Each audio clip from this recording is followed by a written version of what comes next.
Last night on the Hockey Night in Canada Saturday Headlines segment, the NHL insiders were discussing how the Toronto Maple Leafs are looking to add a right-shot defenseman before the NHL trade deadline. In today's video, we're going to discuss some potential trade targets, as well as what they may or may not be willing to give up to make it happen. We'll discuss all that coming up next.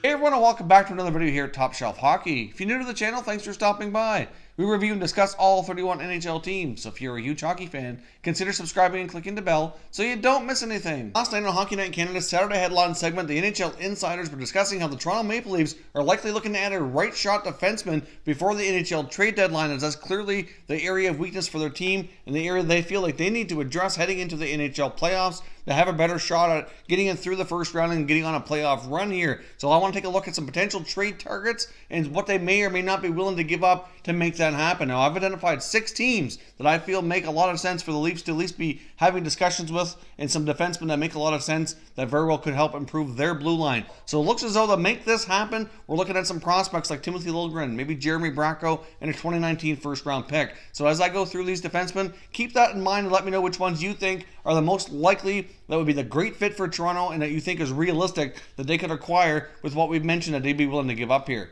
They also made it clear, though, that Kasperi Kapanen was certainly a no-go, that the Leafs are not interested in trading him, or 2018 first-round pick defenseman Rasmus Sandin as well. So those guys appear to be off limits for the Leafs. They're players that they do not want to part with to make this happen. Even though they didn't touch on it as well, of course, William Nylander's had his name mentioned a little bit because of his struggles and, of course, the contract that was given with him. Personally, I don't see that happening because it does look as though Dubas did give a bit of a promise. And secondly, I just don't think that contract is tradable right now. As we discussed in yesterday's video, he has a lot of money being paid out this season and up until July 1st with a signing bonus. After July 1st of 2019 passes by, I do think it's possible at that point at least could make the consideration to trade him because that contract's much more favorable at that point, but I don't see that happening as well. Now let's get started with the St. Louis Blues. Now the Blues have a couple defensemen that have been rumored to be on the trading block and that the Leafs are reportedly showing interest in here over the past couple of months. One being captain Alex Pietrangelo. Now Pietrangelo right now is 29 years old. He's got one more year left on his contract, $6.5 million. So certainly a fairly substantial cap hit for a team that has a lot of contracts, a lot of decisions to make moving forward. For this year, they're certainly fine. And of course, they do have, like I said, with a lot of decisions up in the air, they likely could make that work next year, especially with other defensemen like Jake Gardiner, Ron Hainsey, potentially on their way out, as those contracts might prove to be too expensive for them to retain. So Pietrangelo is certainly a player that they've had their eye on in the past, or at least rumored to be. I mean, he's a guy who's had multiple 50-plus point seasons and also multiple 40-plus point seasons. Obviously, as many of the Blues are having a bit of a down year this year, but certainly a guy with a wealth of experience who's played internationally, could certainly shore up that blue line and be a big help to the Maple Leafs decor. So certainly something to take in consideration. But still, like I said before, it's unclear right now if he's still available. It was reported earlier this year that the Blues were interested in moving him, but I guess we'll see if he is or not. Of course, in Colton Parayko, they get a defenseman who's also a right-shot defenseman. He signed a little bit longer term. Parayko's only 25, making $5.5 million for 3 more seasons after this year. So certainly, a really decent contract.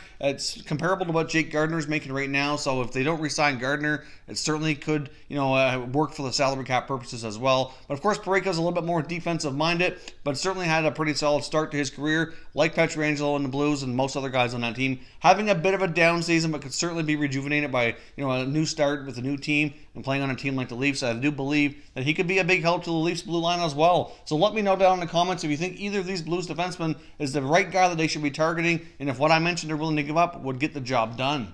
Now, another player that was mentioned as well is Philadelphia Flyers defenseman Radko Gudas. Now, Gudas is certainly a more defensive-type defenseman. You don't get a ton of offense out of Gudas. He can certainly lay out the big hits. He can be very tough to play against when he's on his game. And that very well might be interesting to the Leafs as well to add a little bit more grit on that back end. Certainly something that many people feel the Leafs are certainly lacking a little bit, not only on the decor, but on the upfront as well, as a little bit more sandpaper, a little bit more grit. And he certainly might be the type of player that might be a good fit for the Leafs in the back end. Now, of course, Wayne Simmons has been a player that's been mentioned as well in a lot of trade rumors with the Flyers, and it's somebody that has been speculated the Leafs might show interest in as well. So, possibly if they were to go down that road, I mean, maybe we could look at a package deal, but at the same time, based on what the requirements are likely to land Simmons, I'm not sure that what we mentioned that for the Leafs to give up would get Simmons and Gudas. They likely would have to up the ante here and certainly make the package a little bit more interesting going back to the Flyers, but certainly something to keep in mind here as well. But Gudas is certainly another defenseman, be tough to play against, very defensive minded. So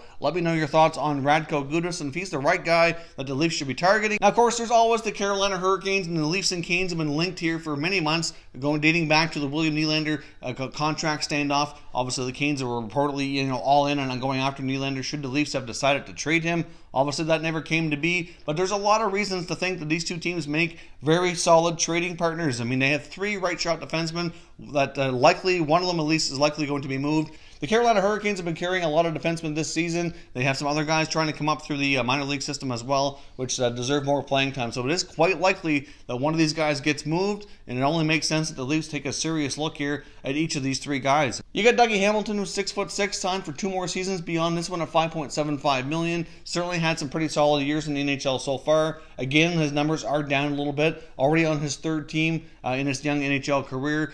So maybe moving over to the Leafs certainly could be a possibility. It's a little bit surprising in a way that he would be available based on the fact that Carolina just paid a hefty price tag to acquire him. But same thing with the other guy that came in that trade, Michael Ferland. It doesn't really appear that either Ferland or Hamilton have a long-term future in Carolina. I mean, they might, but certainly some question marks there for sure. But I mean, the Hurricanes also have some other guys that the Leafs should take a look at as well, including Justin Falk, who's only a little bit older at age 26. And you've also got Brett Pesce, who's a little bit younger at age 24. Now, Justin Falk's 26, but he's soon be 27. He's got this year and next left on his contract, making $4.8 million.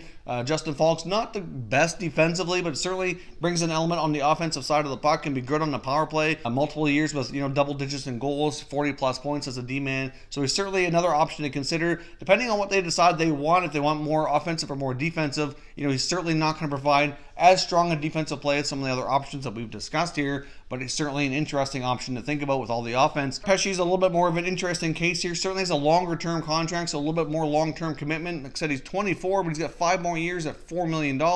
Probably one of the more defensive-minded guys that we've discussed here so far. And because he's the youngest guy on the Hurricanes list of guys that we're talking about, he also might be the one that they might be least willing to part with. Now, with all the connections we've had between the Leafs and the Hurricanes and the trade chatter in the last number of months here, if this is the team they really should be looking to, and if what we mentioned makes logical sense here that they could acquire one of these guys from the Hurricanes, which one do you think would be the best fit?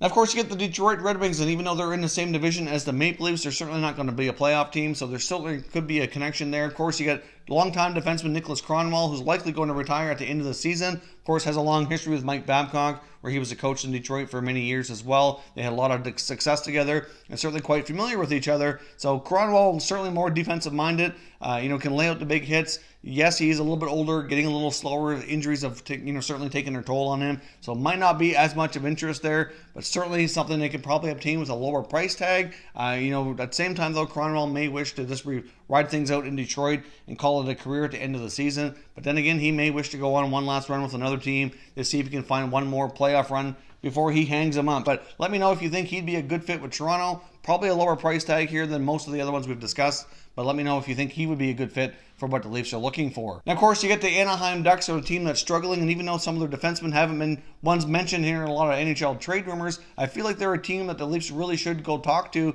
considering the fact that they're certainly open to making lots of changes. We've seen the Ducks be very, very active recently in the NHL trade market, and if they're going to have any hopes to make upgrades to their team in other areas, certainly a strength is their blue line that they could certainly look to move. A couple of right-shot defensemen that the Leafs could take a look at would be either 27-year-old Josh Manson or 24-year-old Brandon Montour. Both have very reasonable contracts.